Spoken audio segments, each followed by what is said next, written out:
Alrighty, welcome back. Sorry for the delay. To Free Read Fridays. I'm your intrepid narrator, Fraggeth, and today we're going to be reading through the final installment of the Ascension Factor. It'll be a pretty short one, I think. Let me just double check the page count. Yeah, it's not going to be very long. But everything is coming to a head. I keep calling it the station. It is called the Orbiter, but whatever. Right, I've got the cover slideshow up and running. So what happened last time? Really the biggest thing, the big things that are happening are the walls are closing in on Director Flattery. Communications are down. The kelp is active. Resistance against his tyrannical reign is organized. Let's see. Any other nuggets? It's the biggie for him. Right now, the Shadows, the organized resistance, is deciding how best to deal with the Director Flattery problem. This involves basically putting Kaleb, is he Norton Wang or Wang Norton? Putting Kaleb, son of Scooty Wang and Brett Norton, through therapy. Because he needs it, let's face it. Using Avata as a conduit and an aid. Meanwhile, the Immensity, which is a large stand of kelp that has learned how to stay hidden from Flattery's pruning, and has grown to be quite large, has decided that the best way to learn how to communicate with humanity is to learn holography. And who better to learn holography from than the human master of the trade, Rico LaPush. Also, Captain Brood is still up on the orbiter, but he's hidden away somewhere, and so Dwarf McIntosh and Beatriz Tatouche. Have I mentioned how much I love that name, Beatriz Tatouche? I love that name. A lot of the names in this series are pretty great.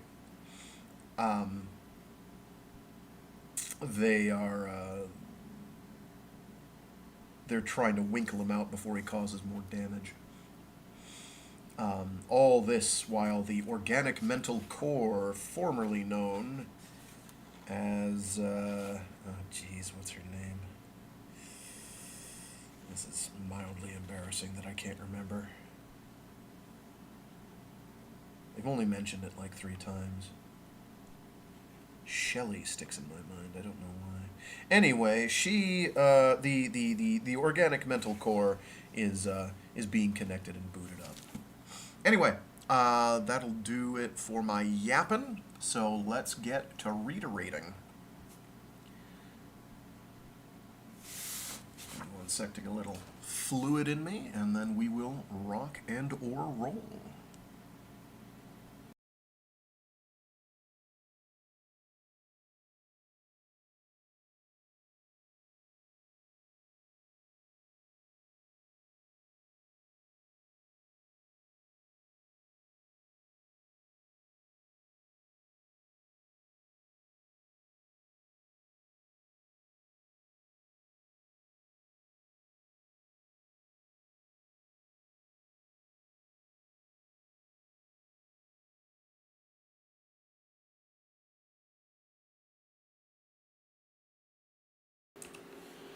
If you take any activity, any art, any discipline, any skill, take it and push it as far as it will go, push it beyond where it has ever been before, push it to the wildest edge of edges, then you force it into the realm of magic.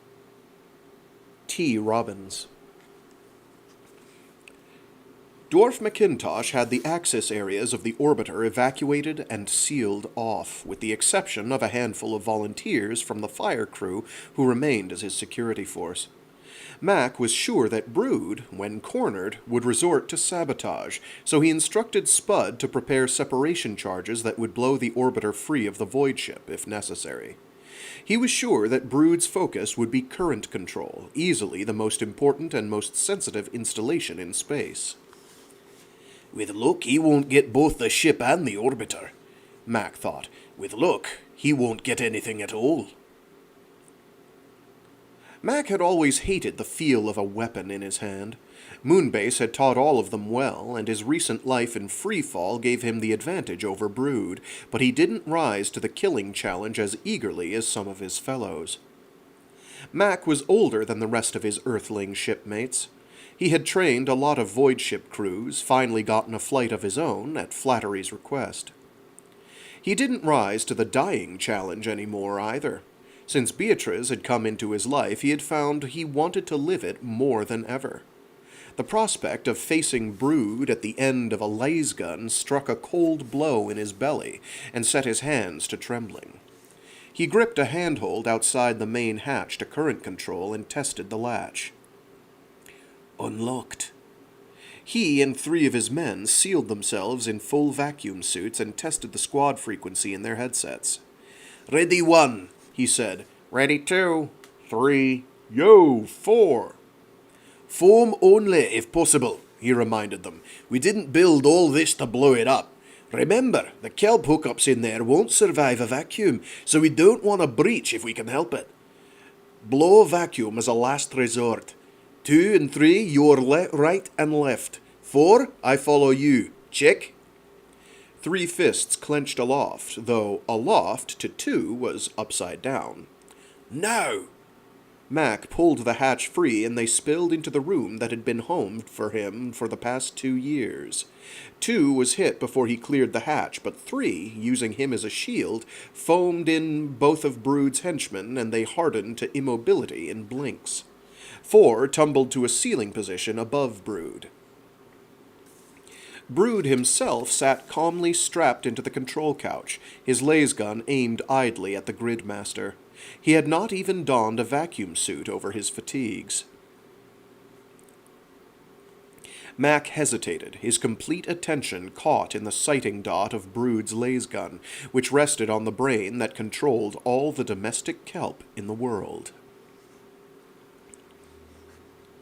Dr. McIntosh, shoot your 2 men, or this thing is history. In the immediate few blinks that followed, Mac's mind unreeled some light-speed logic. He's got to be bluffing. If he wipes out the Gridmaster, there's no way he or anybody else could live on Pandora a year from now. That was when Mac realized that Brood didn't have to live on Pandora, not if he had the Voidship Nietzsche. But he doesn't have the Nietzsche. Not yet. I might add, Brood said, that if I'm killed, your OMC is also history. We can accommodate everyone, you see. Max saw the 4 techs reflected in a console panel. They ducked behind the next row of machines and were tracked by the muzzle of 4's laser gun. Mac hoped it wouldn't come to that. The men inside the foam cocoons might survive if they were cut free soon, but a laser gun firefight, messy, depressing. Brood tapped the intercom on Mac's console. I left my man Ears back there to look after the OMC. You might have noticed how young he is. Nervous, too. That's been a problem in the past. You can ask your Holostar what happens when Ears gets nervous. You okay back there, Ears? The voice on the intercom cleared its throat a couple of times before answering. Yeah, boss, they're talking to me out there, but I ain't listening. Making progress on the hookup. Yeah. The voice was young and reedy. Tech says 2 more hours, tops. You're hooking up the OMC? Mac's voice sounded as incredulous to him as he felt. What the hell for? We might want to take this thing out for a little spin, Doctor, Brood said. Now, about those 2 lumps of shit here. I told you to get rid of them. I won't do that, Captain, Mac said. He unsealed his headpiece and set it aside. He sat in Spud's control couch and affected the same casual sprawl as Brood's. If you think I'm bluffing... No, you're not bluffing. You'll do something. But the Gridmaster is one of your aces. You're not going to throw it away on something as trivial as my 2 men. They can leave. Mac nodded to his men and spoke into his headset. It's okay, he said. Secure the hatch. Take these 2 and these 4 with you. They stay. Everybody goes but you and me, Mac said. You knew it would be that way anyway. Your 2 guards may have a chance, this way, and the others. They wouldn't get anything done here until this is settled. Am I right? Brood snorted his annoyance and waved them away. They backed out, pulling the wounded behind them, and Brood never wasted a glance. His attention remained on the Gridmaster's many screens that charted the world. A faint glow leaked out from behind the view screens, and Mac noticed a fine mist spreading from his holo stage near the turret. The mysterious spill of a distinct white glow leaked under the console and licked at the heels of Brood's canvas boots. A similar glow lighted the base of their holo stage, like a small moon on the deck. A reflection of light on the plasteel bulkhead meant that the turret, too, was suffused with this glow. The kelp, he thought. What could it be up to? Brood's laser gun still pointed at the Gridmaster, and by its displays Mac saw that the grids had reformed, but into neat rows of convoluted waves. Either Brood didn't notice the glow, or he didn't know it was unusual. Something's overriding the whole system. That, whatever it was, meant that the Gridmaster didn't matter. It was merely a recording instrument, no longer a tool of manipulation. Did Flattery send you? Mac asked. Brood's face, not an unhandsome one, turned up a lopsided smirk. Yes, he said, he sent me. And are you following his orders, blasting in like this? I am following the intent of his orders. Why wasn't I? Because you're part of the problem, Doctor. Brood swung around to face him fully, and Mac saw an age in his eyes that was much older than the boyish face that held them. Now Brood's laser gun pointed at his chest. The light continued its ooze from all of the kelp link-ups. A similar glow shimmered on each view screen behind the pale-faced captain. The whole planet's lighting up, Mac thought. It must be the kelp, but what could it be up to? My orders were to secure current control and keep the lid on the Tatoosh woman, Brood told him. The man's voice was quiet, almost wistful. We were to keep Ozette out of the news, replace any of her crew as needed, accompany her up here. The director thought she might try to influence you, thereby endangering the security of current control as well as the Voidship project. So you terrorized her, executed her crew, murdered my security squad, and are now prepared to destroy current control and steal the Voidship? Even Flattery won't buy this one, Captain. Brood smiled, showing his fine, sharpened teeth, but his eyes remained hard as plasteel. Perhaps it is a family trait, this madness, he said, his voice rising with an edge to it. You haven't heard the scuttlebutt, then. They say Flattery's my father. Whoever my mother was, she was one of his diversions back at the beginning. I was the poor fruit of that diversion, as some might say. Mac was not as surprised at Brood's ancestry as he was by the cold anger with which Brood related it. Hot anger stings, he thought, but it's cold anger that kills. Mac started to speak, but Brood's upturned hand stopped him. Spare me your sympathies, Doctor. It's not sympathy that I require. I am not the only one so privileged. There are others. If he knows, he finds favor in me because I do not challenge him. If he doesn't, A shrug, a pull at the lip. The ghost light pooled his ankles. Others have not been so fortunate. My mother, whoever she was, for example. The director requires power, and I require power, that is clear. One way or another, I will have it. They've called a code Brutus down there. Are you a part of that? Brood snapped out a laugh. Those sharpened teeth sent a shudder down Mac's spine. Ha! I'm a winner, Doctor, he said. I side with winners. I can't lose. If Flattery wins, then I've saved his Voidship for him, saved his precious Kelpways, and I win. If Flattery loses, then I've captured the Voidship and the precious Kelpways to hold for the winner. What happens if one of the others asks your help?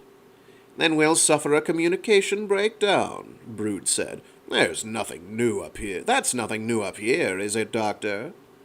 Mac smiled. No, it's not. We've been having that problem all day. So I noticed. My men, they are new to these airwaves, but thorough. We have monitored you here for quite some time. For practice, you understand. I know you quite well, Dr. McIntosh. How well do you know me? I don't know you at all. I wouldn't say that, Brood said. You knew that I wouldn't blow the Gridmaster. Not yet. If you knew if I really wanted your men dead, they'd be dead, and yourself along with them. Tell me what else you know about me, Doctor. Mac stroked his chin. Leakage from the body of the number 2 man drifted close, globs of blood floating with it like party decorations. Mac kept trying to remember which of his men it was, but it wouldn't come to him. But Brood was in a talkative mood, and Mac tried to keep him at it. You've covered all bases, Mac said. If you take the wrong side, you can always run off with the Voidship, provided you can muster a crew. I have you, Doctor, Brood smiled. An original crew member. I have the OMC, too. And I'll bet that you, a smart man and a commander, would have a backup system. Probably something handy, like the Gridmaster. Yes, a backup for a backup. Brood laughed again, more to himself this time. He reached out his lasgun barrel and nudged the blood globules enough to clump them together and push the glob out of reach toward the turret. A smear of dark blood glistened on the muzzle. From somewhere deep inside his training memory, Mac recalled one of his instructions telling him how clean a lasgun kill was, how the charge neatly sealed off blood vessels in its quick cone of burn through the body. In practice, as usual, this wasn't always the case. Suddenly, the entire current control suite filled with overwhelming, blinding light. A stab of pain punched at both of Mac's eyes, and he covered them reflexively. He heard Brood struggling nearby, bumping a bank of consoles toward the hatch. What the hell? Mac tried his eyes and found that he could see if he squinted tight enough, but tears poured down his cheeks anyway. What he saw made his already racing heart race faster. If light were a solid, this is what it would look like, he thought. It wasn't bright now as much as it was all-encompassing. He could actually feel the light around him. It wasn't heat, such as sunlight would deliver, but the pressure-like sensation of an activated vacuum suit. Mac kicked off and made a grab for Brood's lasgun as he fumbled upside down with the hatch mechanism. He missed the lasgun. Brood happened to open his eyes at that moment, and the barrel snapped up to take aim between Mac's eyes. Doctor, you just don't get the picture, do you? I ought to cook you on the spot, but I'll wait a bit. I'd rather have you and your girlfriend together for that. Now you tell me what the hell is happening here. A frightened voice came over the intercom. Captain Brood, we can't see in here. There's a light filling the OMC chamber, and it's coming from this brain. This was cut short by sounds of a struggle, and Mac assumed that his crew had penetrated the OMC chamber. For the first time, Brood looked worried, perhaps even a little afraid. "I don't know what's going on here." "Don't give me that crap, Doctor!" Brood yelled. A fine spray of saliva skidded into the air around his head. "It must be the kelp," Mac explained. He used the calmest possible voice he could muster. "There are kelp hookups in here and in the OMC chamber." An eerie, strangled cry came from Brood's throat, and the man's eyes widened at something behind Mac's back. Mac grabbed a handhold and spun around, shading his eyes with his left hand. The bank of view screens that faced him seemed to be unreeling, wild, random scenes from Pandora, some of them from the early settlement days. "Those are my memories," Brood gasped. "All of the places we lived. My family. Except, who is she?" One face faded in and out, turned and returned, and gathered substance from the light. Mac recognized her right away. It was Alyssa Marsh, more than 20 years ago. A soft voice, Alyssa's voice, came from all around them and said, "If you will join us now, we are ready to begin." A great hatch appeared in the light, and a thick stillness took over the room. Nothing else was visible. The hatch hung in mid-air, looking as solid as Mac's own hand, but the pocket of light that contained them had solidified to exclude current control completely. There were no deck, ceiling, or bulkheads, no consoles, no sound, nothing but the hatch. Mac felt as though he were alone, though Brood was near enough to touch.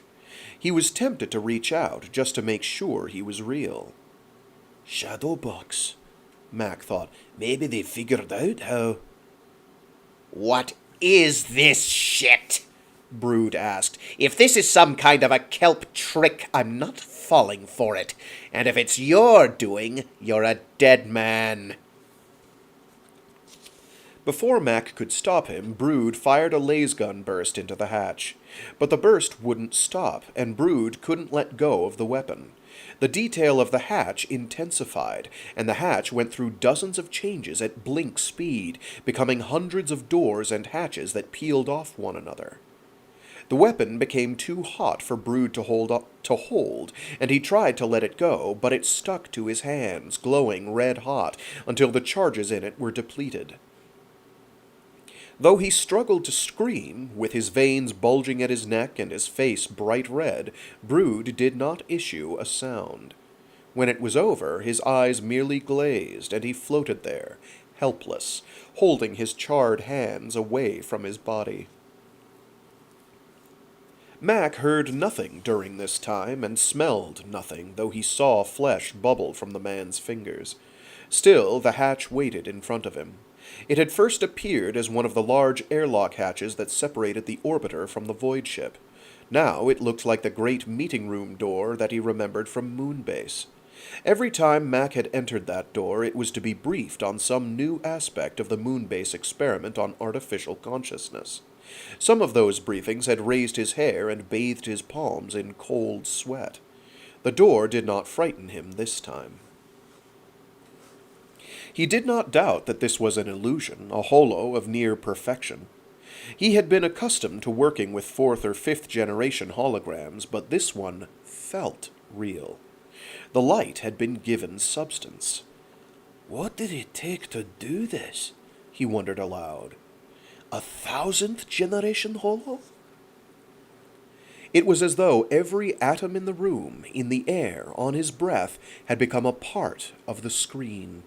He reached out his hand, expecting to pass through the illusion. He did not. It was solid, a real hatch. Brood was no longer nearby. Like the rest of the room, he had simply ceased to be. All that existed were Mac and the great, heavy doors dredged out of his Moonbase memories. He thought he heard voices behind the door. He thought he heard Beatrice there, and she was laughing.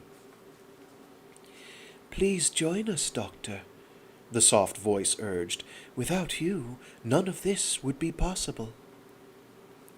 As he reached for the handle, the door changed once again. It became the hatch between Moonbase proper and the arboretum that he visited so often throughout his life there.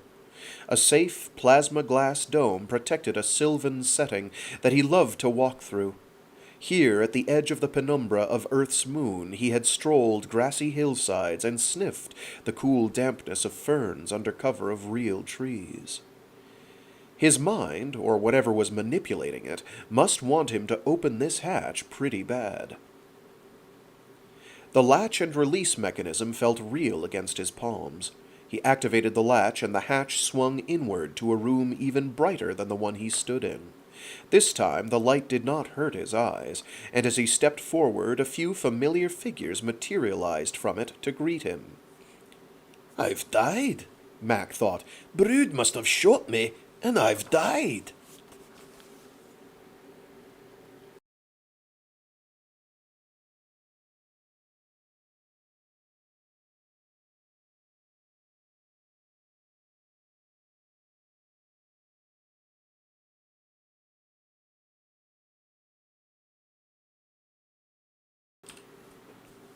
To confront a person with his shadow is to show him his own light. Carl Jung. The orbiter's fire suppression crew floated in their odd vacuum suits up and down the passageway outside of the OMC chamber. Most of them were women, as was the majority of the Voidship crew. Each was equipped with a belt full of tools for bypass or forced entry, and several pushed smother cans of inert gas ahead of them as they patrolled behind Beatriz. All of them had left their job stations to rally against the threat of fire. Only uncontrolled vacuum was more feared than fire aboard the space station. The pithy jokes that they tossed among themselves through their headsets offset the nervousness that their eyes betrayed. Beatriz had suspected from the start that the young security who had sealed himself inside the OMC chamber was trying to get the OMC online. The firefighting captain who stayed with Beatriz was a structural engineer named Herbert. Like all of the firefighters aboard, Herbert was a volunteer and accustomed to getting twice as much done in half the time. He deployed his crew according to their real job skills. In a matter of moments, all circuit boxes were opened, their entrails spilling onto the passageway.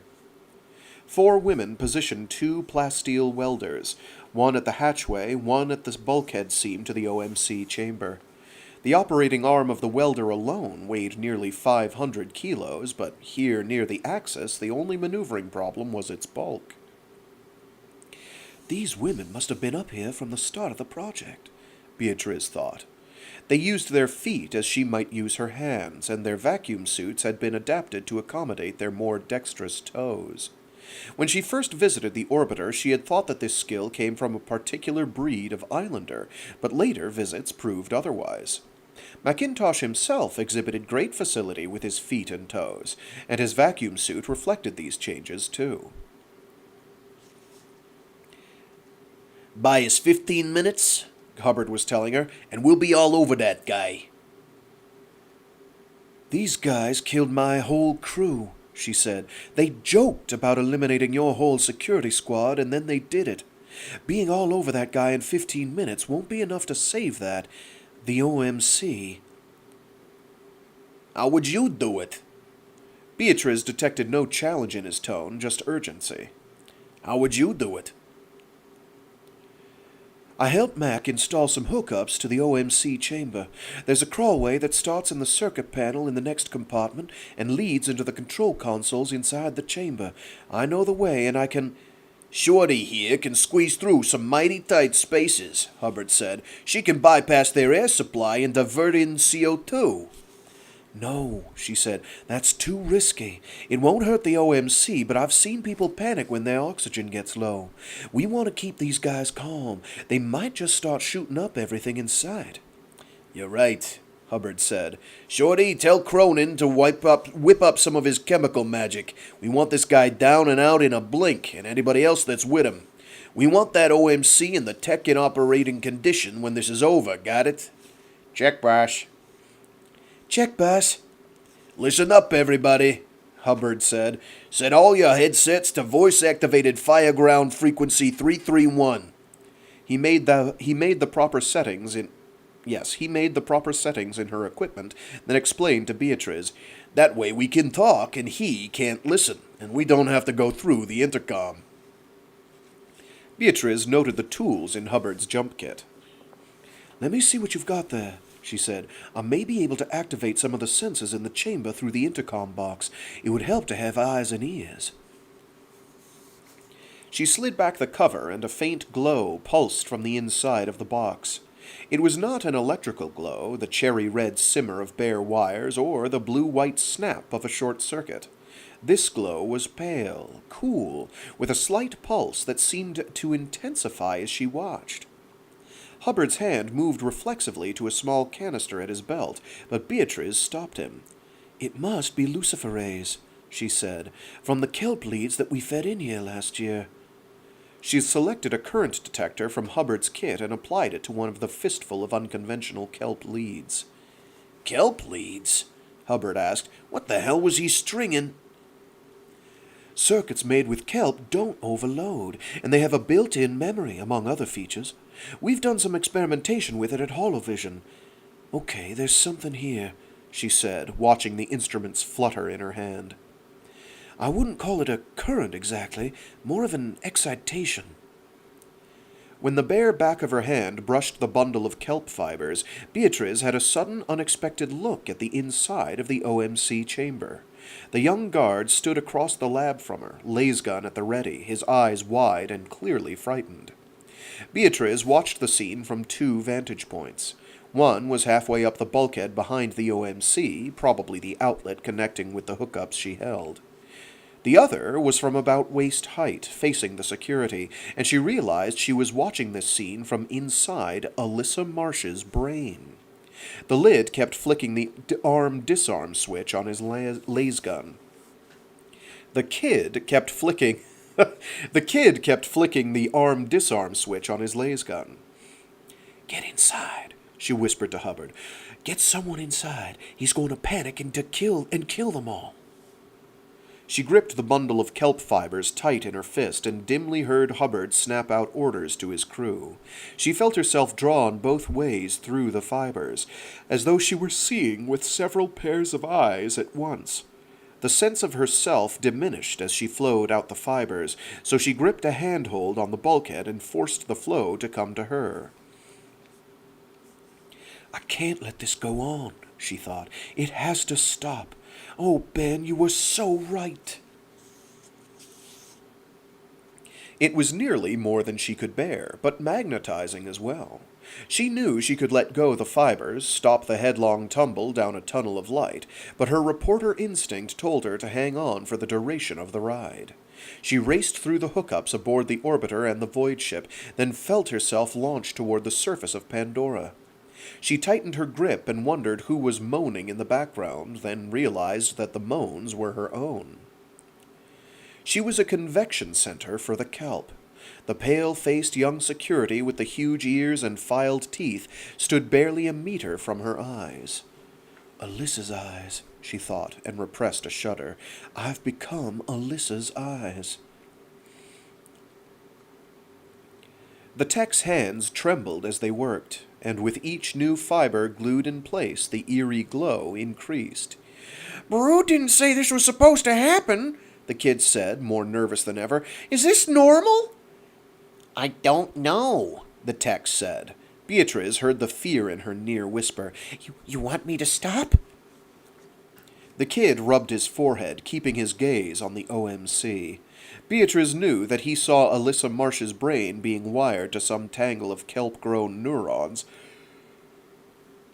but it was Beatriz who looked back at him. Perspiration dampened his hair and spread dark circles from his underarms. Fear of the situation, she wondered, or is he afraid of the OMC? He was Islander extraction. There might be some superstition, but physical abnormality itself would not scare him. A merman would have a harder time facing a living brain, something an Islander would shrug off. No, he said. Nah, he said to hook this one up no matter what. I wish he'd answer us. The kid flicked a switch on his portable messenger and tried again. Captain, this is Leadbelly, over. The only answer was a faint hum across the airways. Captain, can you read? Still no answer. Leadbelly sidestepped to the intercom beside the hatch. The near weightlessness made it difficult for him to keep his back in contact with the bulkhead as he went. What's the code for current control? 224, the tech said, never looking up from her work. It's voice-activated from here. From there. He fingered the three numbers, and instantly the glow in the chamber intensified to a near glare.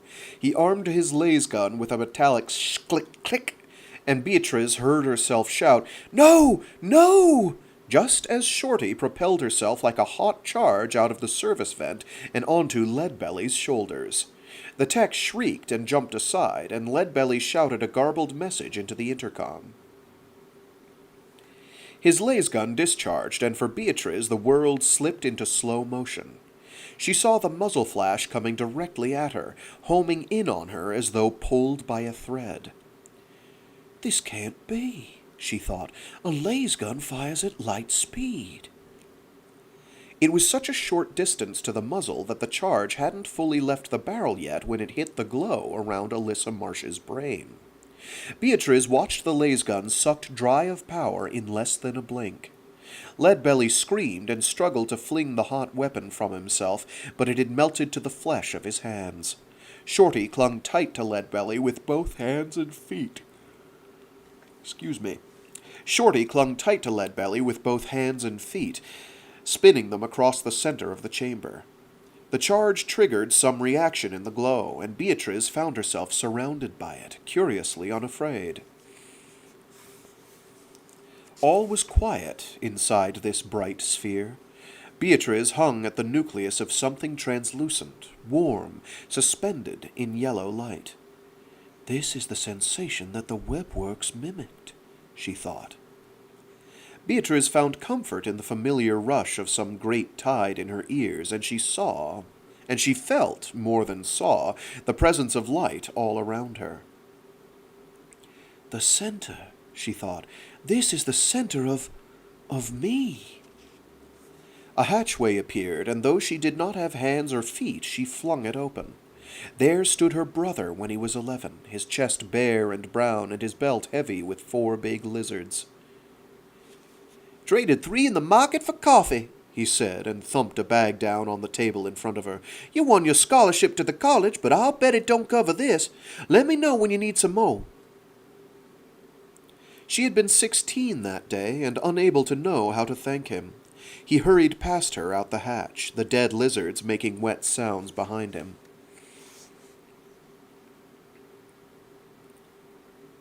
A flicker of hatches raced past, each one connected to the artery of years. Some dead-ended at years that might have been. She opened another, this time an islander hatch of heavy weather seal, and found herself inside her family's first temporary shelter on real land. It was an organic structure, like the islands, but darker and more brittle than those that ran the seas. Her grandfather was there, hoisting a glass of blossom wine, and all of her family joined him in a toast. "To a busy bee, graduate of the Holographic Academy at the new floor for Holovision Nightly News." Oh, I just decide to skip words when I'm reading, apparently.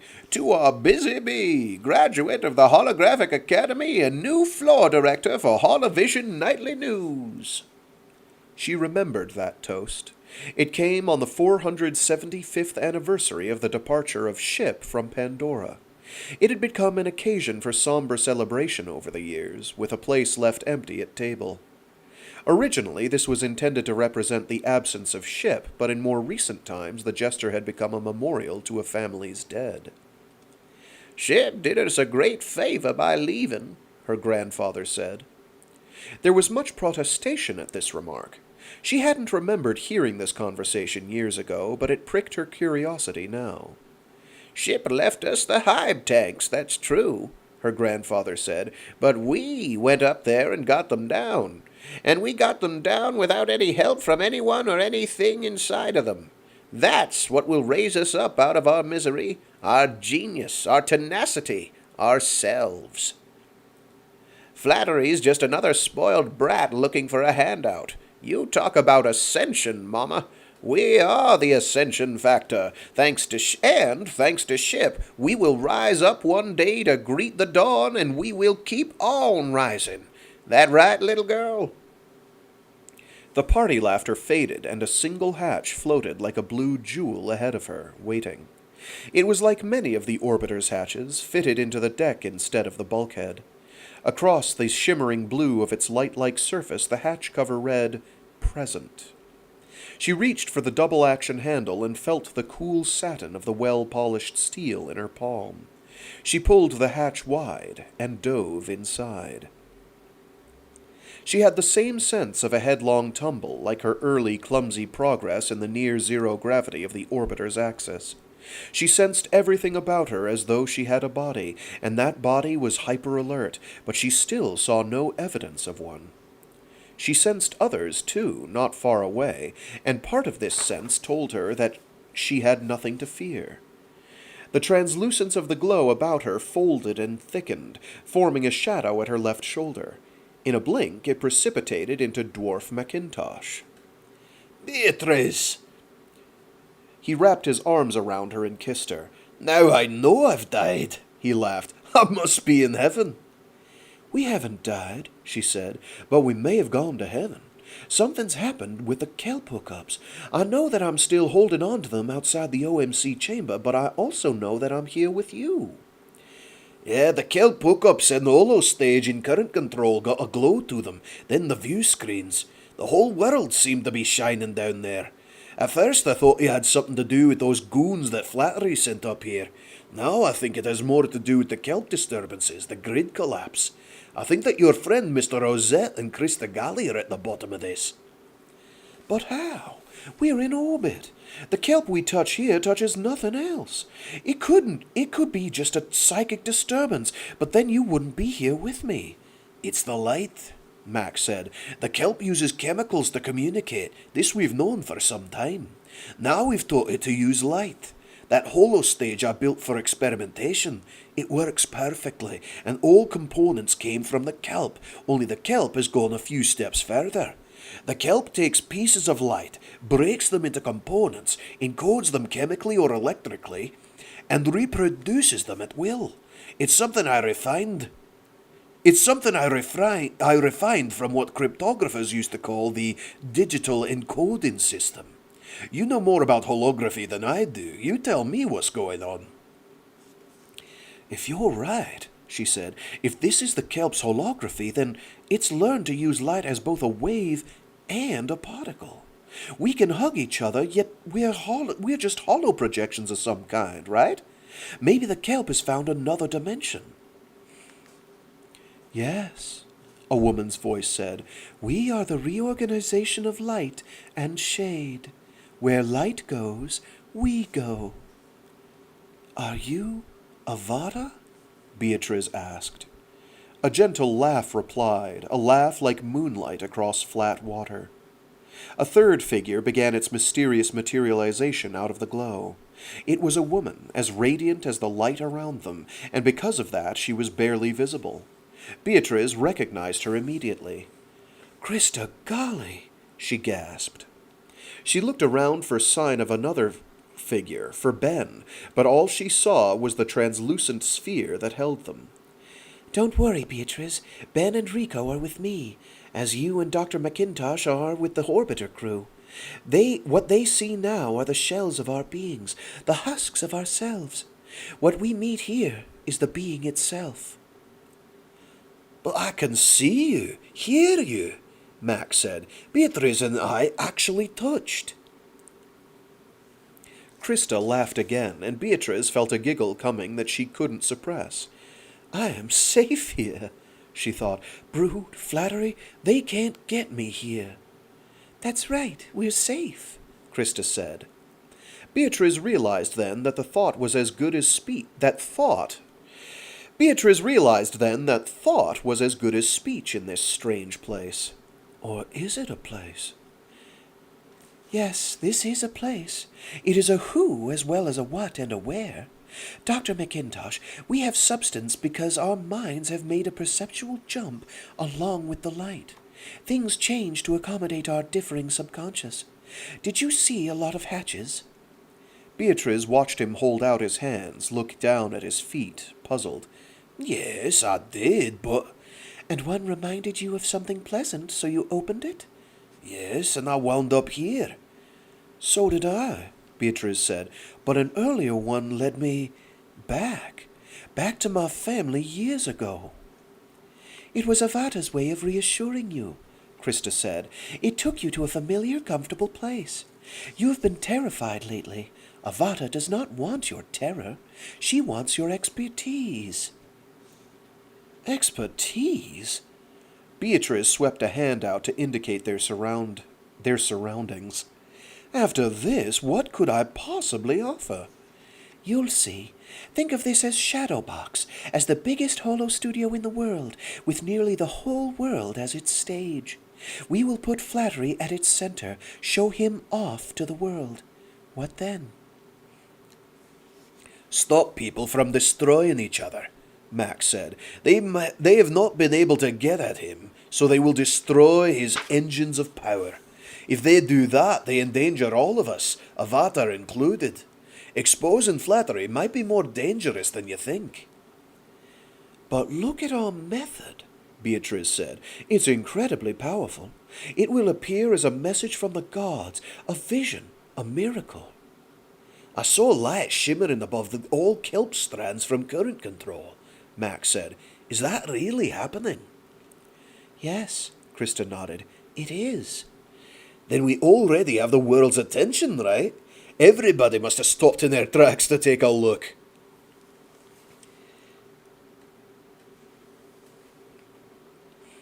My people stopped long enough to enjoy the light show, someone said. They're heading for catalogued with everything they have. Another figure precipitated out of the light, a muscular male figure with red hair. Though Beatrice had never met Kaleb Norton Wang before, she realized that she knew his past nearly as well as her own. At the same moment, she realized this was true of Krista Gali and Mac as well.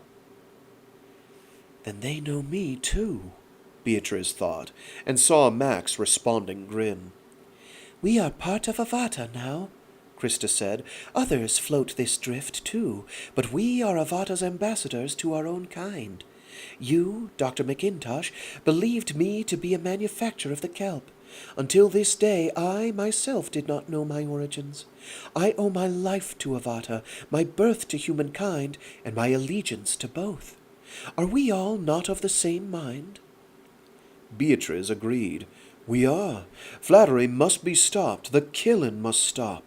Can we do it without becoming just another death squad?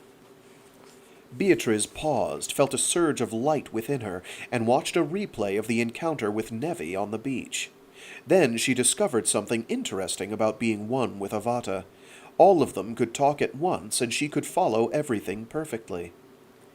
Kaleb said, I can speak to all of my people using the kelp. I mean, Avata, as you used it to beat Nevi. Who could ignore a giant holo in the sky? I didn't use it to defeat Nevi, Krista said. I was merely a witness. Avata and Rico worked out a magic between them, but neither used the other. I stand corrected, Kaleb said, and bowed slightly. How are we to cooperate with Avata? We initiated it by seeking contact with Avata in the first place. Each of us has done that for our own reasons, which we all now know, Krista explained. Where there is kelp, Avata can project holos. As you can see, these are being refined even at this moment. Our holo selves here can hug each other, and we can feel it. Our problem is Flattery, Max said. He has never been easily persuaded, and now that he's made an emperor of himself, he believes only himself capable of rational decisions. Anything else is a threat. He is paranoid, therefore it's a given that he set traps of one kind or another to protect himself from attack. Remember, he's a psychiatrist too. He can defend himself from both emotional and physical attack. The ultimate threat, of course, is that if he dies, Avada, and eventually all humans die as well. We can't have him panic and start lighting fuses.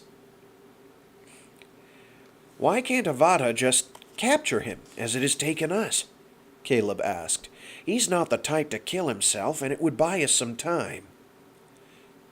Flattery takes excruciating pains to stay away from the kelp, Krista said. He won't even have kelp paper products in his compound. He must be drawn out to the kelp. Or driven out, Kaleb said. Or the kelp has to come to him, Beatrice said. Maybe that's possible. There are the Zavatans. Yes, a voice that surrounded them said. Yes, the Zavatans. Suddenly the light cleared around them, and Beatrice saw what was left of Kalaloch sprawled out, wounded, beneath her. She floated above the settlement at a great height, with a comfortable sense of well-being that could only be wind buoying her. Ah, Beatrice, you have found the highlighter, Krista's voice said. Let us all join hands in Avata and be with her now. Beatrice was vaguely aware of her existence in the light. She felt Mac's hand on her right and Kaleb's to her left, but the sensations she received were from the highlighter perceptions. But the sensations she received were from her highlighter perceptions, and these steered her in a tightening circle high above Flattery's preserve. 3 more highlighters tacked her way, and each one snapped its full sail in their traditional greeting. She hovered directly above the blackened remains of the earlier highlighter explosion. Hundreds of people scrambled in and out of the cover of rubble, pressing in on Flattery's compound. Many of them wore the drab fatigues of his own security forces. We must get to Flattery before they do, Krista said. If he's killed, there may be no hope for Avata, no hope for any of us. Beatrice valved off some hydrogen and dropped closer, tightening her gyre. Though certain of the combatants below pointed upward to her presence, none raised a weapon or fired on her. Everyone topside is on one side now, she thought. Exploding a highlighter would be suicide. She wondered whether Flattery had any faithful snipers in the nearby hills. Now that she was only a few hundred meters above the compound, she noticed dozens of people in orange single suits popping out of the underground cover throughout the area. The dozens became 50, 100, more. All Zavatans of the Highlighter clan. Swift grazers had fled the fire zone and scrambled into their burrows about the compound, and now the Zavatans were placing small orange flags at the entrances to these burrows. They're showing the villagers the way into Flattery's bunkers, she thought. If we can get inside first, we might be able to trap him. Excellent, Mac's voice said. And even if we don't, he has his seaward escape and we drive him straight into Avata. The other 3 highlighters were immense, their supple tendrils dragging ballast nearly 50 meters below their gas-bag bodies. From this vantage point, she had the opportunity to see the wildlife from Flattery's preserve scattered at the periphery of the scene. They had been a luxury, these mysterious earthside animals. They got food and health care when people starved, but she did not regret their survival. The people will care for them at least as well as Flattery did, she thought.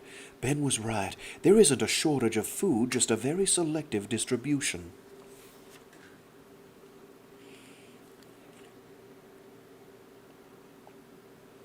She drifted low enough to the ground to make out individual Zavatans, waving at her and shouting their greetings. The tips of her 2 longest tentacles stung when they touched the VIII tops. This close to the ground she found maneuvering nearly impossible, but felt no fear sense from her highlighter host. Fear not, human, the Avata voice said. Let the ending for this spore bag mark our birth together on Pandora. What do you mean, ending? Unlike humans, we crush ourselves under our own weight when grounded. Without the ultimate fire, our spore dusts are trapped forever inside their shells. You mean, unless you explode, your spores are sterile? Yes. Now, you see, we are already too low to recover. I will live in you now. Hurry. The others, too, must hurry. Find each tentacle a hole. Chase Flattery out. Avata will. Avata. Beatrice felt as though a ballast rock lay on her chest. She could barely breathe. One by one, her 10 tentacles found burrows marked by the Zavatans and began their twining into the depths of Pandoran stone. She heard the other 3 highlighters valving off their hydrogen nearby. What is this like for them? She wondered to her friends. Like a mother smothering a crying child to save the village? Then she was alive in the tentacles. It was like having 10 sets of eyes, and the light that grew from the dying highlighter turned a groping mystery into a warren of horrors. Eyes looked back at her, eyes and tiny, needle-like teeth pulled back in a hissing snarl. She pushed forward and they attacked, biting off chunks of tentacle as she backed them further into the maze. I can't stand it, she screamed. They're biting my face! They're horrible little... Beatrice, listen to me. It was Mac's voice. Mac was nearby, but he didn't know what was down there. He hadn't seen these little things biting, and down here she couldn't close her eyes because it seemed that the whole highlighter became eyes to her. Beatrice, talk to me, Mac said. Don't pull back now. I'm here, we're all here, holding hands in Avata. We're holding hands in Avata, and you're in the orbiter, holding a kelp hookup. Do you feel me beside you? I'm sitting down beside you now. The Avata spoke to her. It sounded like Alyssa Marsh. Remember it as holding hands, even if you know it wasn't so. When you tell the story, say that you all held hands. It is a symbol, these clasped hands, as the clenched fist is a symbol. Choose which of these you would pass down. Avata talked through the chemistry of touch, the learning by injection method, as some called it. Humans keep their kind alive by symbols and legends, by myths. She felt him. She felt a bulk press against her own, and the weight on her chest eased off. She could breathe, and wondered whether highlighters breathed too. We are more similar to you than different, the presence said. I will enjoy a deep breath when you are free to take one. The swift grazers kept at her, their little mouths biting, snatching off bits of flesh from her face. From this highlighter's tentacles, the voice reminded her. I'm down. This was Christogali's voice. Me too, Kaleb said. Let's kick some ass. The burrows were too narrow for the swift grazers to launch their typical swarming type of attack. Tentacles pressed them further into their burrows, and all they could do was turn for a savage little nip every meter or so. Beatrice felt that she had snaked about half the length of her tentacles into the 10 burrows when they broke into the open. What she saw there with her battered stubs of highlighter flesh was a sight to make her gasp. A blur of fast little animals streaked into a magnificent garden, a place so beautiful that Beatrice thought she must be in the throes of some highlighter death vision. She heard cries and groans from the others as they encountered the vicious swift grazers, and she tried to comfort them by concentrating on the scene before her. You're close, she said. Don't give up. You're so close. Her wounded stubs sniffed the blossoms thick in the green foliage. Mosses and ferns hung down the black glazed ceiling and carpeted most of the walls. She could not stop the light from spilling out of her into the chamber, but she wouldn't have chosen to, even if it had been possible. She heard other screams then, screams of a man being shredded to bone. She saw him, an older man, flailing at the panicked swift grazers with a pruning rod. He seemed to melt at first, then he toppled, and his screams were muffled by hundreds of little bodies upon him. A couple of big cats came to the fray. They were bigger than dashers, stronger, but they were no match for the tide of swift grazers that continued to pour from the 30 other tunnels nearby.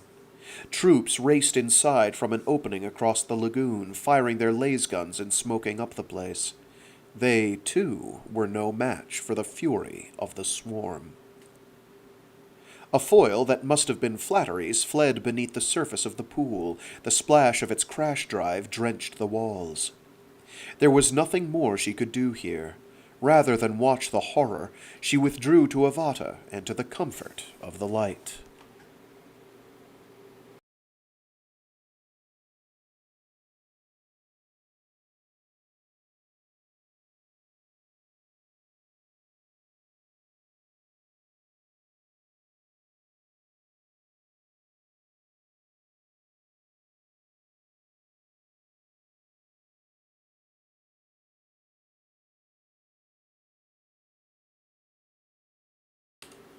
Ferdinand of Aragon has always planned and executed great things which have filled his subjects with wonder and admiration, and have kept them preoccupied.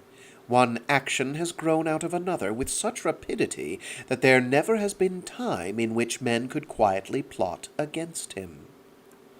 Machiavelli, the Prince. Flattery heard trouble before he saw it. He had secured the upper bunker system and moved his most trusted personnel to the small office complex adjacent to the greens. It was cramped, but it met his needs and could not be penetrated from above. Here he would have the luxury of waiting out the results of the fighting topside. "If we sit tight here, we can watch everything resolve around us," he told Marta. "Fires burn themselves out. People get too tired or hungry to lift a weapon. Then we'll sort out who's who. It will be dark soon. No one will want to be out there in the dark with a breached perimeter. Demons." He couldn't suppress a shudder, and he supposed, under the circumstances, that it didn't matter. Marta and the others were here because they knew him best, and they shared his passion for leaving Pandora. They were all a little giddy after the quick move to his private bunker. It helped that there were few claustrophobics on Pandora. Flattery was pleased to see that, even though they were still under fire, his people rallied even more strongly to his cause. Still, he double-latched the security hatch behind him when he returned to the greens.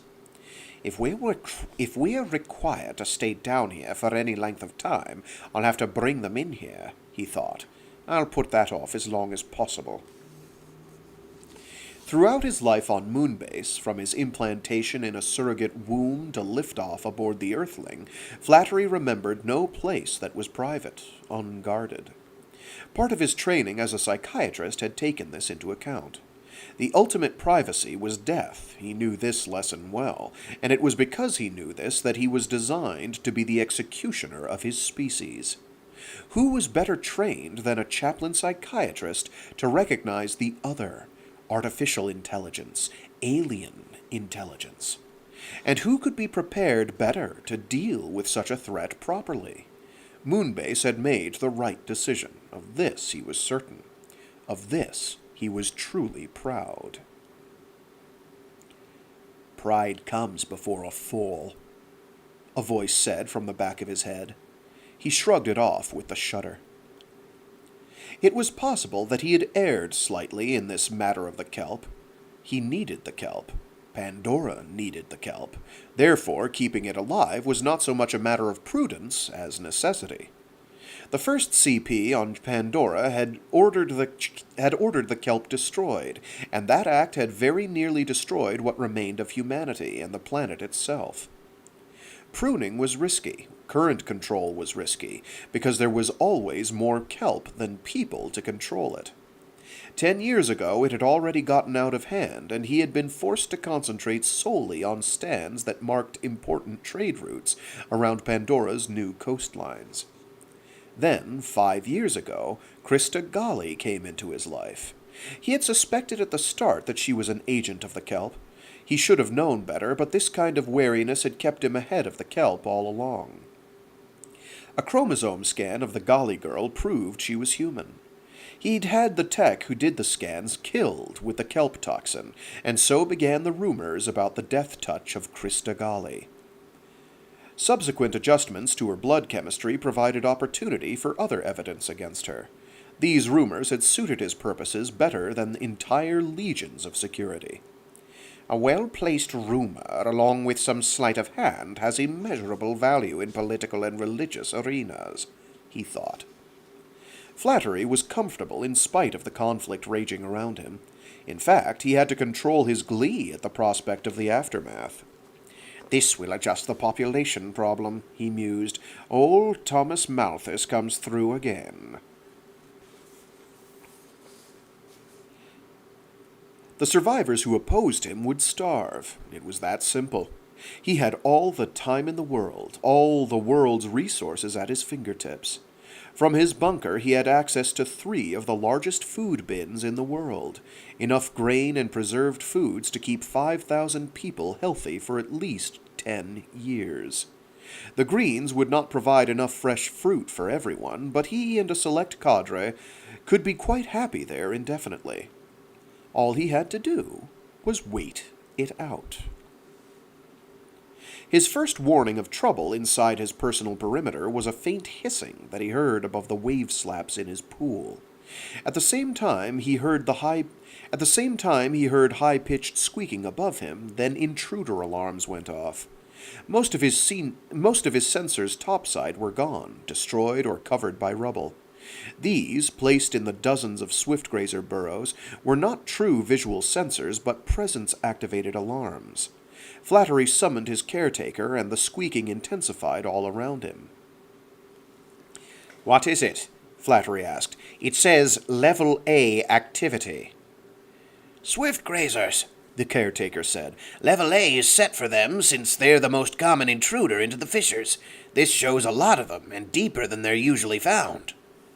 "This squeaking, it's getting louder." "There's a lot of them, all right," the caretaker said. He studied the sensor scan and bit his prominent lower lip. "And they're still coming this way." "Trigger your trap sets." The caretaker pressed a red spot on the scanner. The hissing that had become squeaks now rose to high-pitched shrieks of anger and terror. At that moment, a few dozen brown swiftgrazers tumbled from a fissure above Flattery and to his right.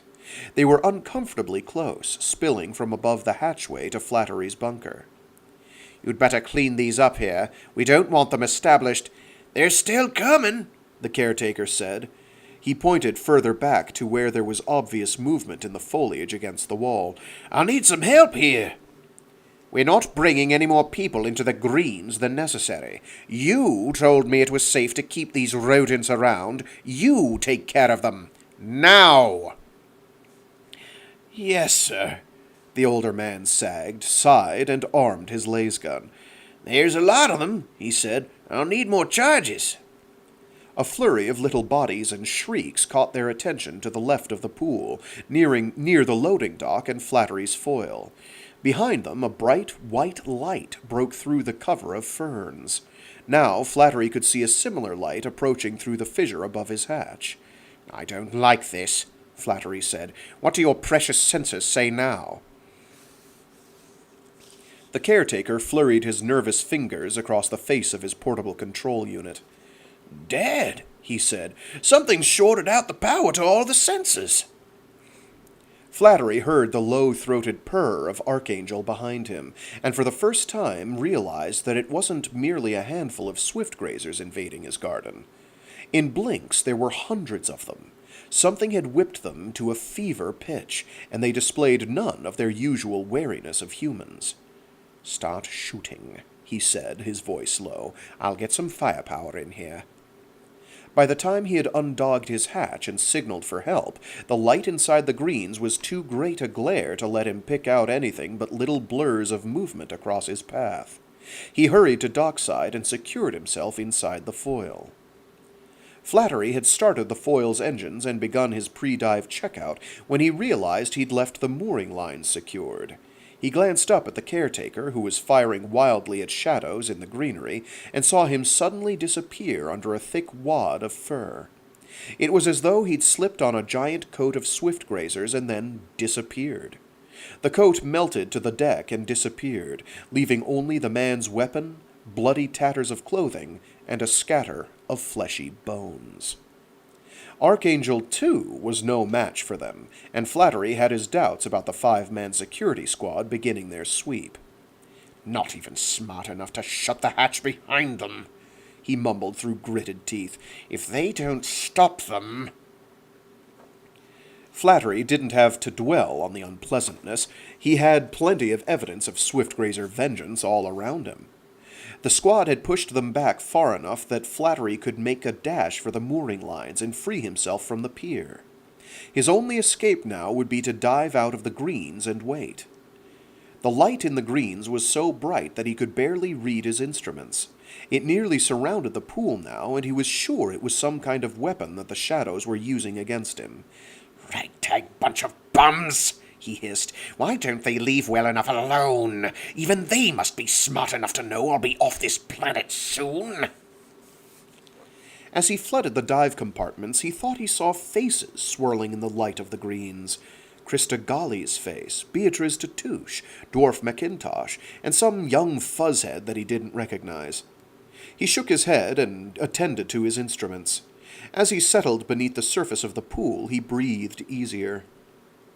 The foil's atmosphere was contrived. It was not the cool freshness of the greens, but it was heaven now to Flattery. His intent was to wait out the incident safely suspended in the waters of his personal lagoon. The foil had full rations for 6, enough to last him months, and it could continue to manufacture its own fuel and air supply as long as the membranes held out. They were islander-grown from kelp tissue in a method perfected several hundred years ago, and had been known to last up to 50 years.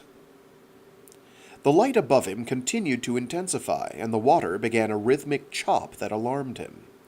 He had been reluctant to venture into open water now that the kelpways were down. The idea of picking his way through a tangle of kelp by instruments alone dried his mouth, and he forced himself to slow his breathing. I'll head for the launch site, he told himself. The Nightside supply shuttle should be ready for launch in 3 hours.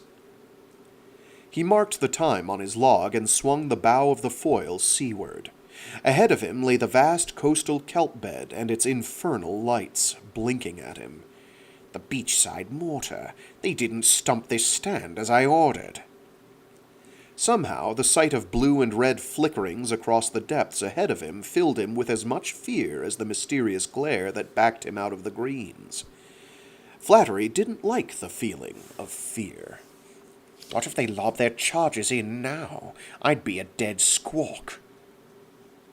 Out of habit, Flattery turned his fear to aggression and throttled himself into the kelp.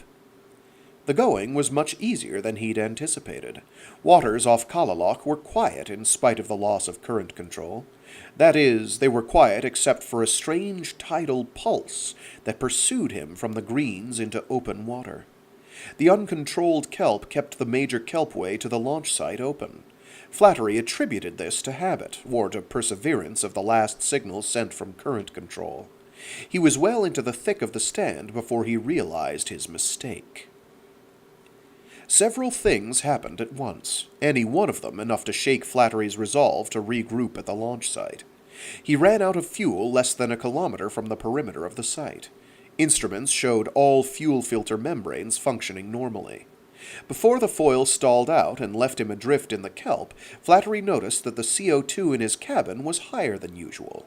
The gas diffusion membranes were functioning, but seemingly in reverse. I'm out of fuel in the kelp, and my foil is filtering CO2 instead of O2 to the cabin. He looked at these facts logically, hoping that logic would stave off the hysteria that bubbled at the back of his throat. He could shuttle ballast as long as his power supply lasted, but if he had to maneuver by battery, he wouldn't last long. No one responded to any of the undersea burst frequencies, and his navcom sent back no signal.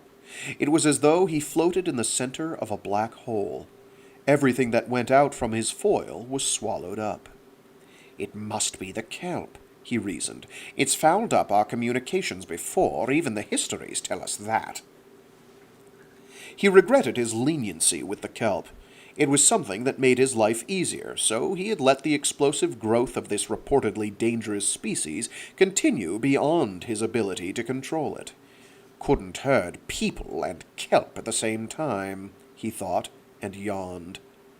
CO2's getting me already. The yawn frightened him into a flurry of activity, but the oxygen level in his cabin was already low enough to slow his thinking and his hands. He found that, even under electrical power, he couldn't nose any further through the kelp.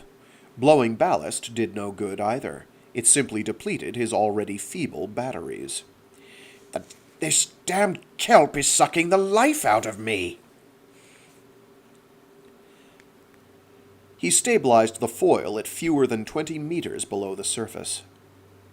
His instruments refused to function, and visibility faded quickly as sunset tipped the scales toward night. Around him, the kelp pulled back from his foil, and certain of the kelp fronds began to glow. It was the same kind of cold white glow that had filled the greens just before he dove.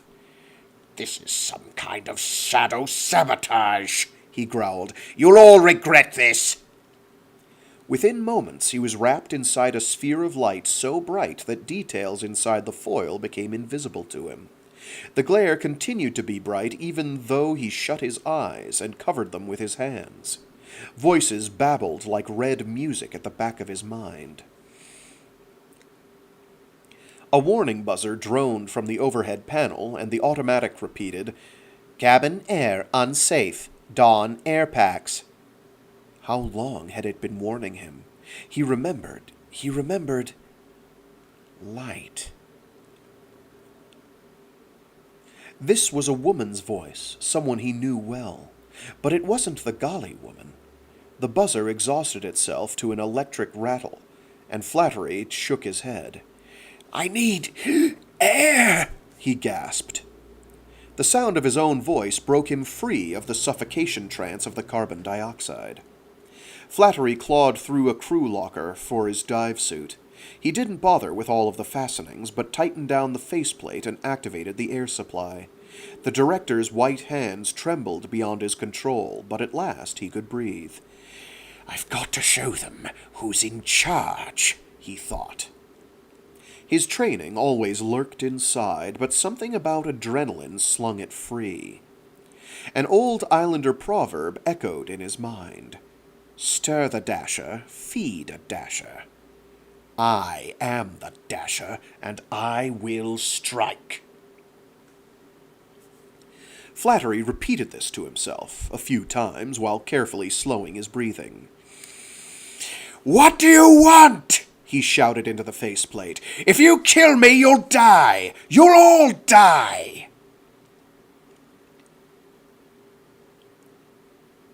His breath fogged the plaz in front of him, but it didn't diminish the cold white glare at all. In fact, as he looked closer at the beads of condensation on his faceplate, he saw faces inside, hundreds of tiny faces suspended in translucence, one or more glittering inside each droplet. "Killing is your way, not ours."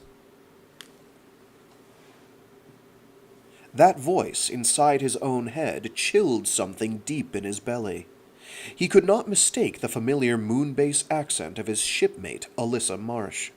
She had been more than shipmate for a while, but hers had always been a cool intimacy. But it couldn't be Alyssa Marsh because she was, well, not dead exactly. What is going on here? The rasping that he heard across the cabin's ceiling and around the foil could only be kelp vines. They snaked across the cabin plaz without diminishing the white radiance that pierced his eyelids, his retinas, his very being. The foil lurched, then its metallic skin shrieked as the kelp began to tear it apart. Flattery hurried to seal his dive suit. He had already armed 2 laser guns, but he grabbed a couple of spare air packs instead. You may fight if you wish, Alyssa's voice told him. You will not be killed. You will not be harmed in any way. She had a terrible accident in the kelp, had been Flattery's official version of her body's demise. Now, scenes from her life danced in the light around him, and he saw her great secret. Cool as Flattery was, it chilled him just the same. Alyssa had slipped away on a long-term job in the kelp, knowing she could stretch 6 months of research in wild kelp beds to 9 or 10 months without any trouble. He'd wanted to be rid of her, she'd sensed that. If he knew she were pregnant, he would destroy the child, of this she was sure. He would probably destroy her, too. Not 1 in 10,000 clones ever got the chance for a baby. Flattery, Alyssa, and Mac were very possibly the last living members of their original crew of 3006, each one the clone of some long-lost donor. The Broods took him, and Yuri he was called. There were no other children at this kelp outpost, so Yuri spent his first 2 years undersea with 14 adults. Flattery closed his eyes, retreated into himself. That was just the once, his mind pleaded. Just the time.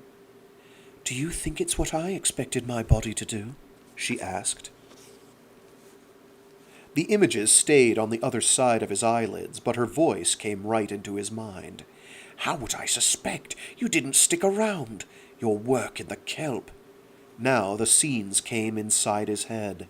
Flattery watched as he personally dismantled Alyssa, and he himself performed the transplant to the life support surrogate and severed her brain forever from its body. All you have to do is consult the kelp, he heard Mac telling Brood. You'll have your answer for sure then. You can follow your genetic line back as far as you have the patience to follow. I know who my father is, Brood said. It's him, Raja Flattery. In one gigantic twist, the foil ripped apart at the cabin seam, and the sea burst in on Flattery. When the pieces fell away from him, the sphere of light remained, and more images danced across the surface of the sphere. He saw Nevi and Zents captured at the beach, and Brood's attack on the orbiter. A panorama of disaster played out for him, and he watched his precious preserve go down in plunder. All along the coastline, huge whips of kelp flung themselves skyward and lit up the sea with their pale green glow. You have much to learn, Raja Flattery, Alyssa said. You are an intelligent man, perhaps even the genius that you believe yourself to be. Ultimately, that is what will save you. Something grabbed at his right ankle, and he spun away. It grabbed again and held, then pinned his arms when he tried to batter it with a spare air pack. He was already exhausted, and found himself in a dreamlike state that made resistance more work than it was worth. As I told you the night you killed me, I don't think you understand the immensity of this being. Beatrice watched Flattery's memory take over, and he broadcast the entire scene of Alicia Marsh's separation from her body.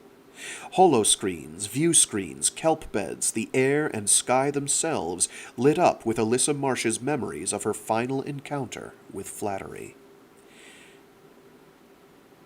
You owe me a body, she said, and she said it in that same flat, emotionless tone that had made her his first pick for this crew a lifetime ago.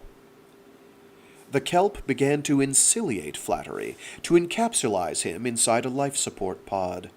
It had been the same with Krista Gali, as it had been with Vata and Duque before her. Beatrice felt the cilia seeking out his blood vessels to adjust his oxygen level and pH. Others would feed him, recycle his wastes, and protect him from flesh-eaters. She felt this as she sensed the world through the highlighter's skin. Flattery had the show, and the whole world was watching.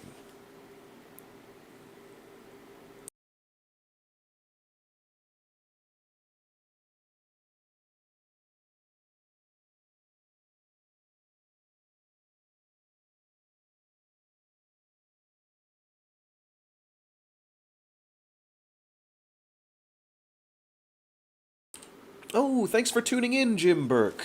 I really enjoy your readings and appreciate all the time and effort you put into them. Thanks. Thank you. Hope you've enjoyed so far. So many things fail to interest us simply because they don't find in us enough surfaces on which to live, and what we have to do then is to increase the number of planes in our mind so that a much larger number of themes can find a place in it at the same time. Jose Ortega y Gasset. Twisp felt a moment of hysteria play flip-flop with his stomach as a sphere of cool light encompassed the young Kaleb. Twisp had sent a boy up coast, and now a man came back. He had known the boy's father the day he changed from child to man. Suddenly, that old sense of loss iced his spine, and he stood a little straighter at the poolside. Caleb's a lot like his father, he thought. Obstinate, sure, outraged.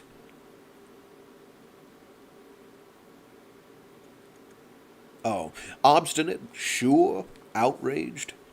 Caleb's father, Brett, had been outraged at the sight of thousands of fellow islanders stacked dead in a merman plaza, outraged that humans would murder children in their beds and parents at their prayers. An entire island sunk.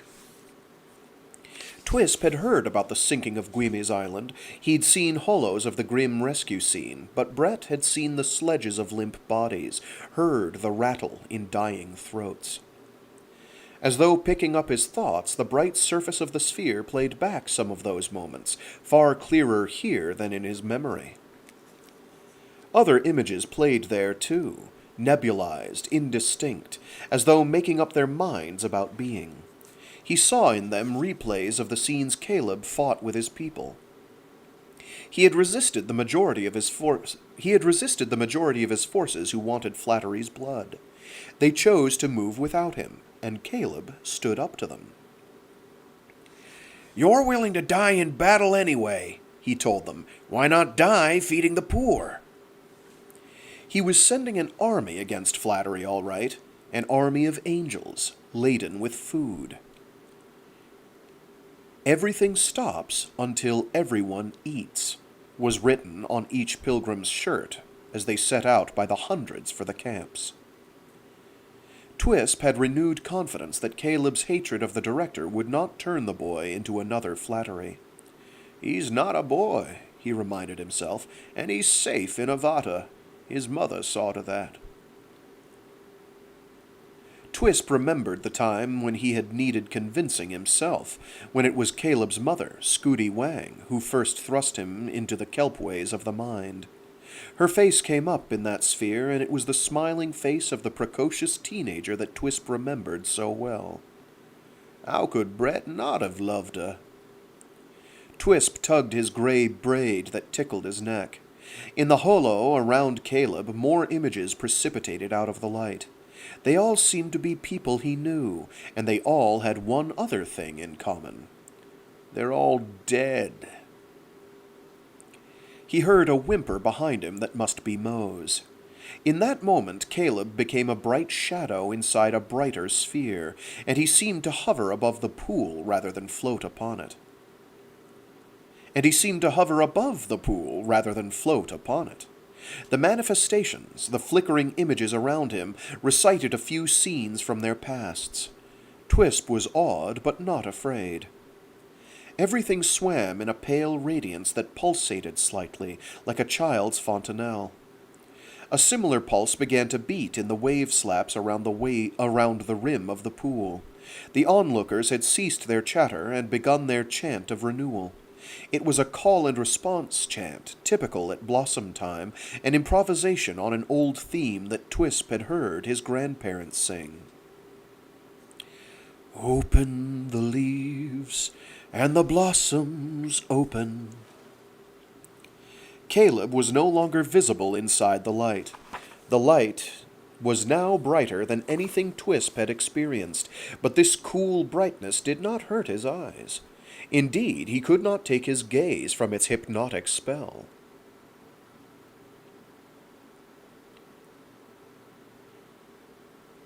"It's everywhere," a tremulous voice shouted from the cavern top.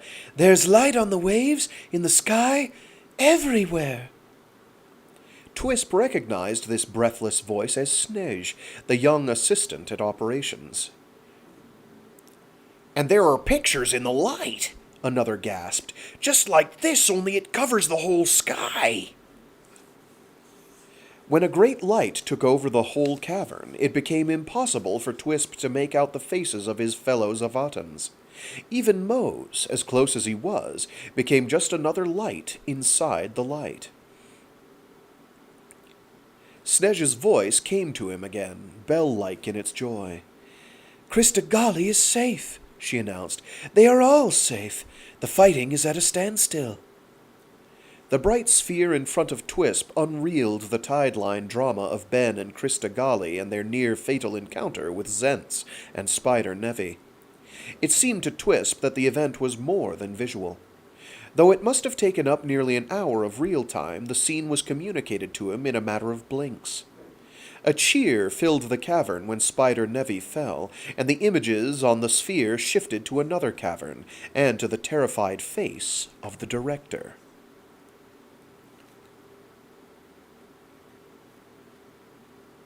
All fell silent at the sight of Flattery, except for a few angry mutterings across the pool. "Is this a miracle, Elder?" "Flattery's being driven out," Twisp said. "I'd say that was more inevitability than miracle. Avada has decided that it's time to meet the Director." The brightness inside the oracle spread out from the sphere to bathe each observer. The darkest of them was a dazzle of light against light. "Look, Elder." Twisp watched Mose lift his arms as though flying, and streams of thick white light pulsed from his fingertips to join with other light nearby. Though it was impossible for him to see detail, Twisp watched these same streams of light merge with others in midair. He was reminded of the time as a child when a cell bioarchitect visited his creche to show his classmates many wonders. One of these was a blow-up holo of cytoplasmic streaming, of an amoeba pumping parts of itself into other parts of itself in order to move, to capture and digest prey. "What are we here?" he wondered aloud. "Predator or prey?" The answer came in a rush that rocked Twisp back on his heels. "You are brother to me, as I am sibling to you." His long arms shot out over the pool for balance. A hand reached out of the light and gripped his own. The grip felt real, the hand wet. Kaleb stepped from the kelp root to the rim of the pool and kept a hold on Twisp's hand. The cavern around them was a din of babble as the Zavatans consulted Avata and each other. They encountered spirits of their ancestors that Avata released from the prisons of their genetic code. "Let us join hands and thank Avata," Kaleb announced. His voice took on a new projection that stilled the babble but did not shock the ears. "Avata has dismembered the monster that Flattery built out of our own people and has taken him prisoner. He will be re-educated, as we have been, in the inviolable rights that the living have to life. Tonight, everyone will eat. Humans are through suffering at the hands of fellow humans." Everyone in the cavern linked hands, and the light flowed through them from the pool and then flowed back. Figures and faces, bits of imagery tumbled along the brightening stream. Gasps of wonder and cries of delight filled the chamber. Then the cavern itself dissolved from view. Ceiling, walls, the rock beneath their feet was no longer visible. All Twisp could see was a serpentine of people holding hands, surrounded by something he could only describe as a light mist. All Pandorans were linked with this group, and they all stood together on an immense plain of light. It was warm there, and for once there was no fear of demons, or security, or hunger.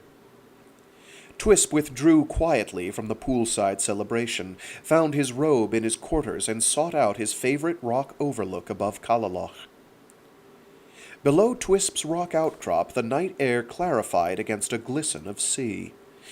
An old, tracked vehicle clanked its stubborn way up the trail, and at first Twisp's reflexes tightened. A couchette followed the track, both vehicles piled high with belongings and wallowing with the effort.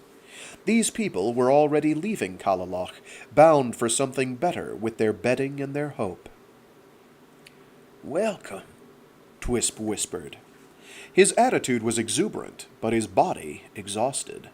"They will be all right," he marveled. He thought first of Kaleb, who had left his bitterness behind him in the kelp, who would soon enough bring the grandchildren of Brett and Scooty to hear stories at their Uncle Twisp's knee.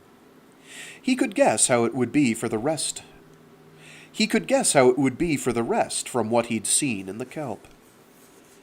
Ben and Krista were a match made on Pandora, but sealed in Avata, and they would help develop opportunities to improve the lives of Pandorans for many decades to come. Twisp had a feeling, when the light penetrated him, that Rico and Snej would take up housekeeping somewhere nearby. I'm going to repeat that so I have the right emphasis on the correct syllable.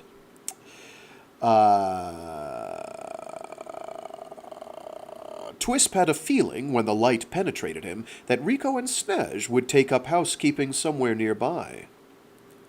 The Voidship Nietzsche, with Alyssa Marsh at the helm, would speed Mac and Beatriz beyond the limits of light contact with Pandora.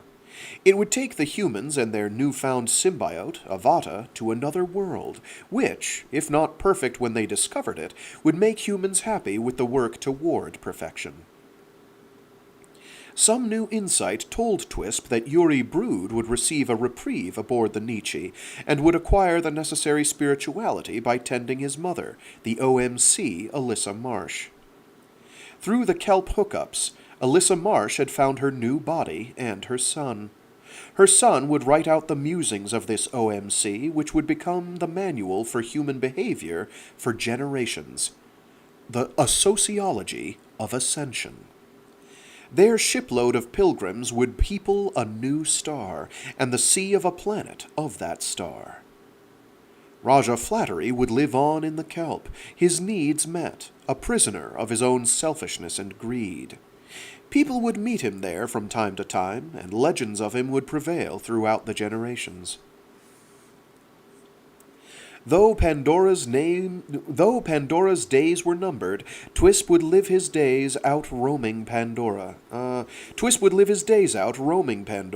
Working hard to improve the lot of everyone.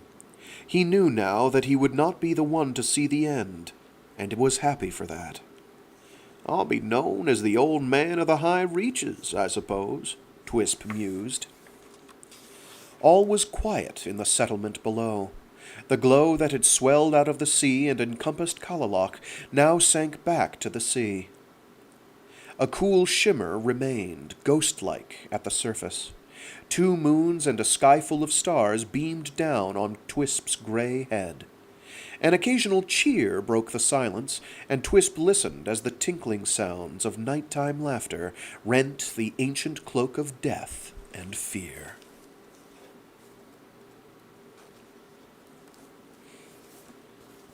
And that was The Ascension Factor by Frank Herbert and Bill Ransom. Narrated by me, Fragath. So there.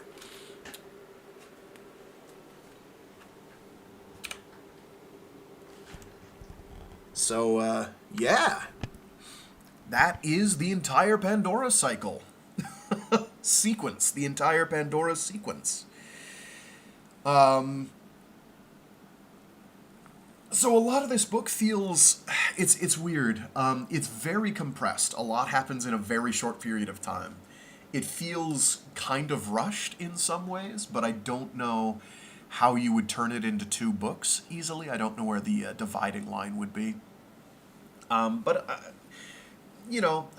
There are some things that are kind of like, wow, you really did Brett Norton and Scooty Wang dirty, and a few other things.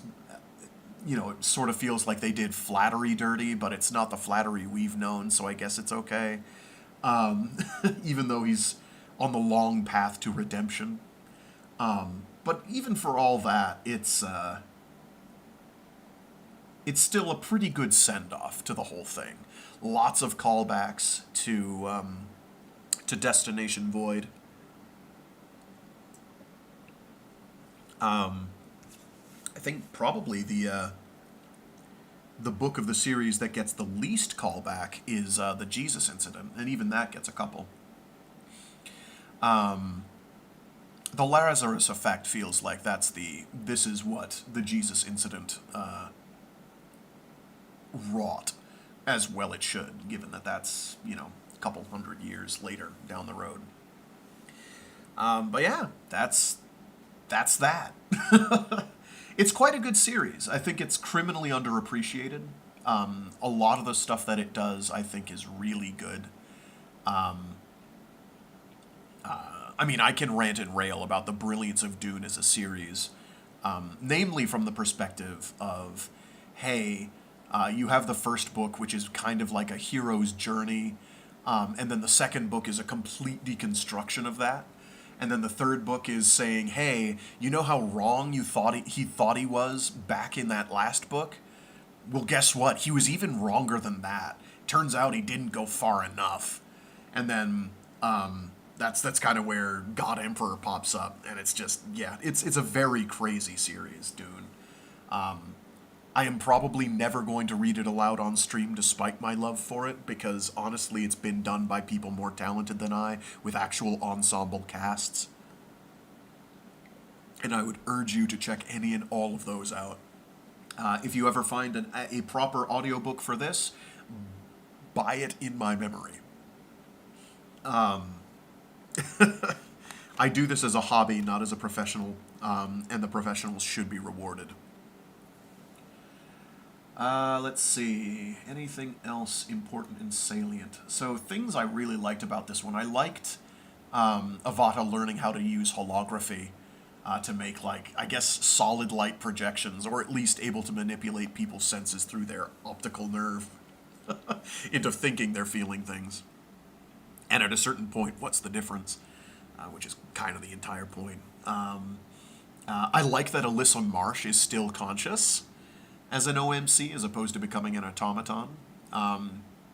She is she's a lot less vindictive than you'd think she would be. But it also kind of means that, okay, so assume Flattery went ahead and did depart as he had planned.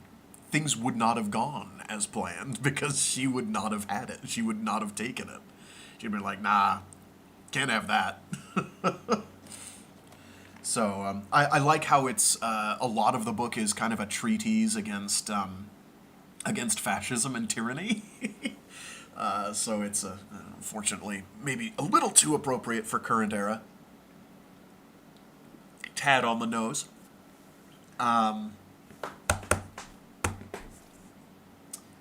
But yeah, good times. It's a fun series. I'm not sure which my favorite of the lot is.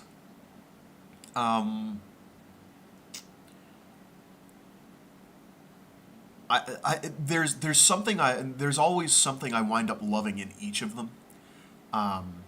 Like the original Destination Void, it's got that claustrophobic feeling, that Under Pressure, or Dragon in the Sea? I can't remember what it was also published as. I think it's Dragon in the Sea, which I've also read on stream by Frank Herbert. It has a lot of that vibe where it's like everything's very, you feel enclosed in there. It's got this frenetic pacing when things start to happen where it's like, oh, we've got to solve a problem. So it feels, I like that aspect. You feel like, wow, this is a rip-roaring tale, and it just keeps going. Also, just kind of like, how do you build a god, The building of a god. I love the wham ending of that one where it's like, now you will choose how to worship me, and worship has a capital S. I like the Jesus incident as kind of a follow-up. I like Flattery being kind of the main character of that one of the lead protagonists. And he's like, okay, then I'll be your doubting Thomas. For Ship, he's Ship's cat's paw right off rip. Like, it makes no ifs, ands, or buts about this. So it's a really fascinating, what if we, like, went off from that ending and was like, so what does that mean? You know, where do you go from there? And then the Lazarus effect is kind of like that. It's like, oh, okay, we got over, we got over slavery. Now we have to get over racism. Is kind of like one of the underlying themes there. And then once you get over racism, you have to get over tyranny. So in the Ascension Factor, while still leaving your options open to explore the stars. No, it's just a fun series. It has a lot of really cool ideas. I want to say that Solaris predates this series in its entirety, which is yet another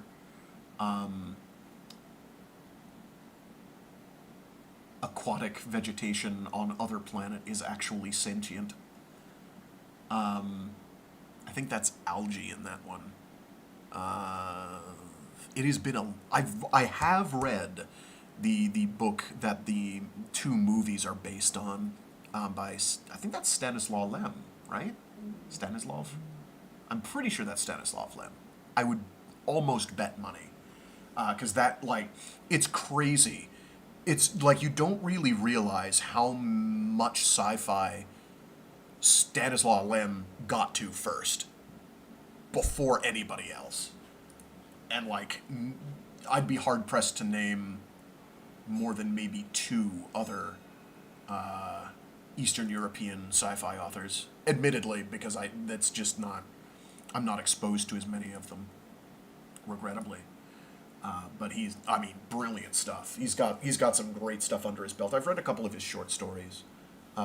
They're pretty good. They're the short story collection. One of the short story collections that I have, the one that I've read from, is kind of a list of Aesop's or parables. So that's pretty neat. But yeah, no, it's you run into the idea of intelligent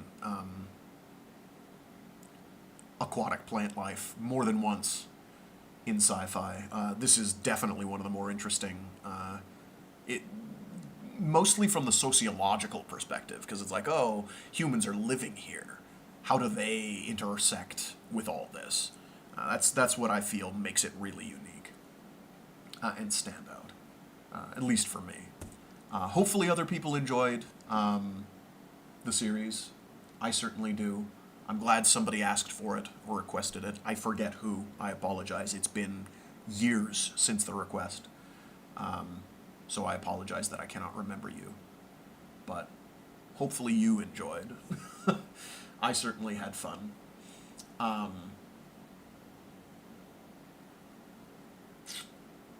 So, next week, what do we do? Well, next week we start The Nightland by William Hope Hodgson. So we will have that to look forward to. Again, the prose is going to be kind of difficult, but we got through Frankenstein. Hopefully we can get through this one. I'm looking forward to it myself. I think that was for a cookie, or was that shark? It's for a shark or a cookie. I forget who requested it. And you've reminded me repeatedly, and I will forget every time. I am deeply sorry. I'm bad with names. Anyway, that's it from me for today. Next Monday we should resume reading Book 6 of Full Metal Panic, Dancing Very Merry Christmas, resuming where we left off with the hijacking of a cruise ship. And then on Wednesday we will continue reading from, what is it called? To Walk the Night by William Sloane. which is a science fiction adjacent proto sci-fi, maybe. And that's from 37. We'd had early example of science fiction with some cosmic horror elements as well. Pretty good stuff. The second book of the collection, I think, is maybe a little bit better, but we'll get to that when we get to that. Anyway, yeah, good times. Hope everyone had fun. See you all later. Stay safe, stay sane, and be decent to each other. And toodaloo.